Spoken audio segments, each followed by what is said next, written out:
अरे हम आपकी बात कैसे मान ले कि आप सच बोल रही हैं? गुलाबो जी, आप झूठ क्यों बोल रही हैं? कौन बोला?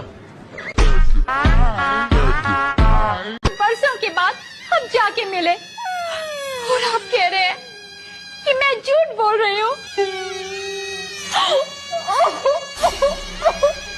मगर के आंसू है, मगर के।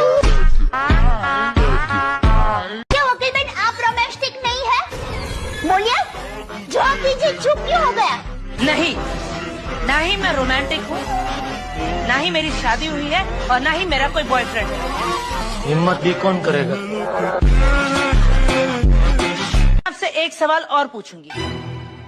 एक मिनट, आपने मुझे कहा था कि मैं सिर्फ एक ही सवाल पूछूंगी, अभी दूसरा सवाल पूछ रहे हैं। आप एक सवाल में मेरी छुट्टी करने वाले थे ना? क्या हुआ? दाल नहीं गली?